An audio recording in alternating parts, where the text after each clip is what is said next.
बिस्मिल्लाहिर्रहमानिर्रहीम बिस्मिल्लाहिर्रहमानिर्रहीम।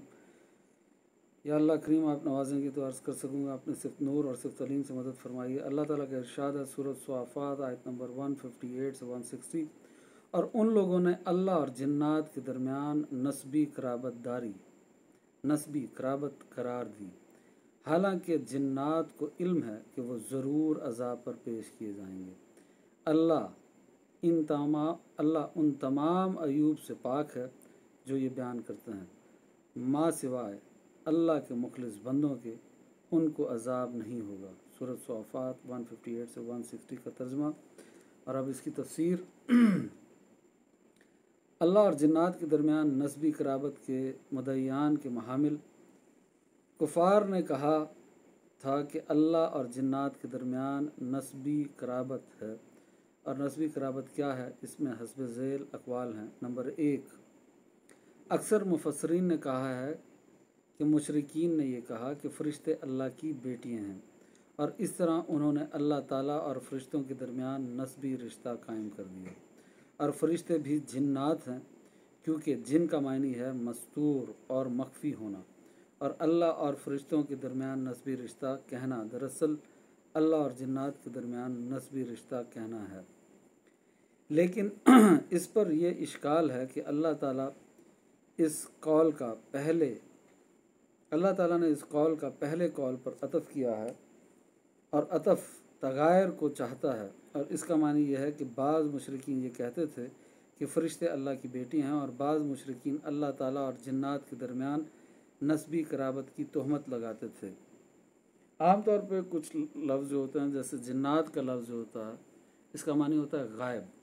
तो फ़रिश्ते भी गायब होते हैं, जन्नत भी गायब है, दोज़ख भी गायब है। तो इसलिए इस लफ्ज़ को लुग़वी मानी में इस्तेमाल किया जा सकता है कि फ़रिश्ते भी जिन्नात हैं। दर हकीकत जिन और चीज़ है और फ़रिश्ते और चीज़ हैं, तो इस बात में कंफ्यूज नहीं होना। तो मुजाहिद ने कहा, इस आयत की तफसीर में ये कहा कि कुफ़ार कुरैश ने यह कहा कि फ़रिश्ते अल्लाह की बेटी हैं। तो हज़रत अबू बकर सदीक़ रज़ी अल्लाह अन्हु ने उनसे कहा, फिर फ़रिश्तों की माएँ कौन हैं? तो उन्होंने कहा, बड़ी बड़ी जिन्नात, यानी सरदारनियाँ उनकी माएँ हैं। गोया इन मुअन्नस जिन्नात को उन्होंने अल्लाह ताला की बीवियाँ करार दिया। लेकिन इस पर भी ये इश्काल है कि बीवियों को नसब नहीं कहा जाता।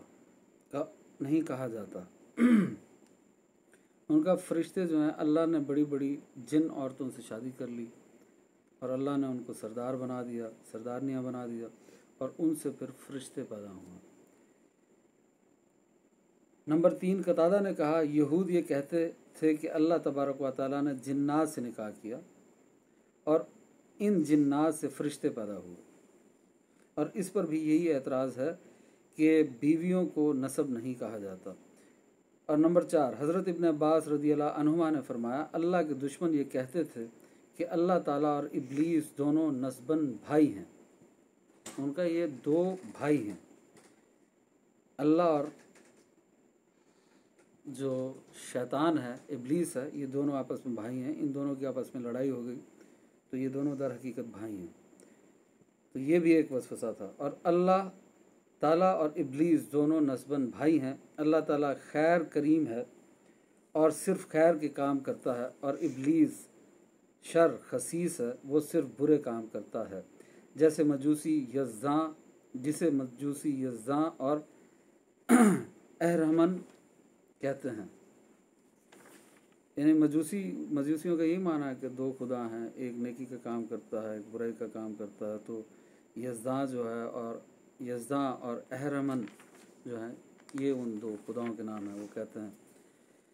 तो और इस कौल पर कोई इश्काल नहीं है, और अल्लाह ताला और जिन्नात के दरमियान नसब के कौल का यही सही महामिल है। फिर अल्लाह ताला ने फरमाया, हालांकि जिन्नात को इल्म है कि वो ज़रूर अज़ाब पर पेश किए जाएंगे। इसमें कुफ़ार के कौल का रद्द है, क्योंकि अगर जिन्नात अल्लाह ताला के कराबतदार और उसके नस्बी रिश्तेदार होते तो उनको अज़ाब पर क्यों पेश किया जाता। इसके बाद अल्लाह ताला ने फरमाया, अल्लाह इससे पाक है जो ये बयान करते हैं। सूरत स्वाफ़ात आयत नंबर 159। इस आयत में अल्लाह ताला ने इनका रद्द फरमाया है जो अल्लाह ताला और जिन्नात के दरमियान नस्बी रिश्ता बयान करते थे। फिर फरमाया माँ सिवाय अल्लाह के मुखलिस बंदों के इनमें इसमें इनसे इस्तिस्ना है जो आग पर पेश किए जाएंगे, यानी जो अल्लाह के मुखलिस बंदे हैं उनको आग पर पेश नहीं किया जाएगा। तो अल्लाह के जो खालिस और मुखलिस बंदे हैं उन्हीं को दोज़ख से निजात दी जाएगी और वही अल्लाह पर कामिल ईमान लाने वाले हैं।